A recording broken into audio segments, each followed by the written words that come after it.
Bonsoir à tous et bienvenue sur Afrique Sport pour le journal du soir du dimanche 4 juillet 2021. Nous débutons avec la Ligue des Champions CAF. La finale de la Ligue des Champions de la CAF va opposer les Kaizer Chiefs d'Afrique du Sud et les Égyptiens d'Al Ahly le 17 juillet prochain.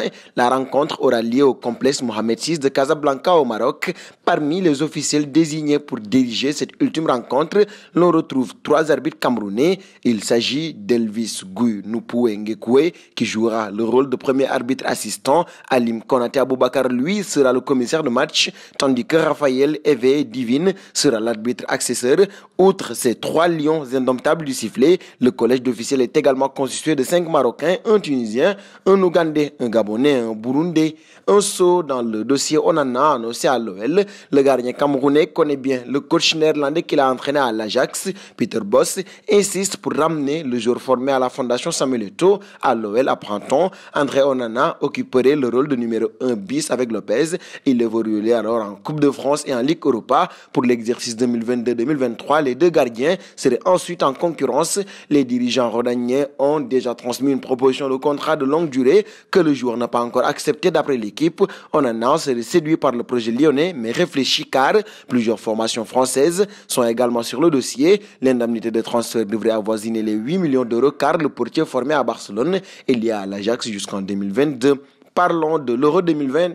Les quarts de finale ont rendu leur verdict et la logique a plutôt été respectée. Même si le duel entre la Belgique et l'Italie a été jugé équitable, c'est bien la Squadra Azzurra qui a obtenu son ticket pour le dernier carré. Les hommes de Roberto Mancini seront accompagnés par l'Espagne, l'Angleterre et la révélation de ce tournoi, le Danemark. Un point commun lie ces 4 nations, comme le révèle Vincent Dulic, journaliste pour l'équipe. Les 4 derniers prétendants au titre ont tous joué leurs 3 premiers matchs de poule à domicile. Une statistique qui a peut-être pesé alors que désormais, ce sont les Anglais qui auront le privilège de disputer ce dernier carré à domicile. Reste à savoir si cet avantage permettra aux hommes de Gareth Southgate de soulever le prestigieux trophée le 11 juillet prochain.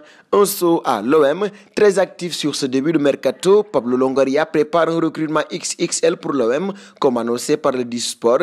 Gerson est arrivé à Marseille. Il en est de même pour Conrad de la Fuente et Leonardo Balerdi, qui fait son retour dans la cité phocéenne après un prêt. Et si Pablo Longoria n'a pas fini son chantier, la DNCG a jeté un petit froid sur ses ambitions. Auditionné cette semaine, l'OM a été placé sous encadrement de la masse salariale et des indemnités de mutation. De quoi s'inquiéter pour la suite du mercato. Ce n'est pas l'idée. Selon la province, l'état-major de l'OM serait serein vis-à-vis de cette décision. Après avoir laissé partir plusieurs gros salaires, le club marseillais s'est remis dans le droit chemin financièrement. Faisons un pas au PSG avec la venue de Ramos. Le Qatar frappe donc un grand coup en attirant Ramos libre. Mais le recrutement du PSG n'est pas terminé, comme l'a confirmé le journaliste italien Alfredo Pedullo. Le PSG est plus que jamais dans la course pour recruter Joaquin Correa, l'attaquant argentin de la Lazio Rome. Leonardo aurait d'ailleurs fait parvenir une offre de 10 millions d'euros plus Pablo Sarabia au club italien qui réclamerait toutefois au minimum 18 millions d'euros en cash pour envisager une vente de Correa cet été, mais nul doute que le PSG reviendra prochainement à la charge. Terminons avec 2 internationaux français, Antoine Griezmann et Ousmane Dembélé. Sont-ils allés trop loin? Coéquipiers en équipe de France et FC Barcelone, les 2 internationaux tricolores n'hésitent pas à exposer leur amitié sur les réseaux sociaux. Parfois c'est bon enfant, cette fois ils se sont retrouvés au centre d'une polémique d'une autre dimension. Dans une vidéo Snapchat qui tourne sur les réseaux sociaux, on aperçoit Griezmann et on devine vraisemblablement Dembélé derrière la caméra en train de se moquer d'employés asiatiques. Un extrait dans lequel on entend des sales gueules et des vous êtes en avance ou vous n'êtes pas en avance dans votre pays. La réaction des 2 joueurs est attendue car le public n'a pas aimé. Nous sommes arrivés au terme de ce journal du soir que nous fermons avec la question du soir. Les équipes devant disputer les demi-finales de l'Euro déjà connues.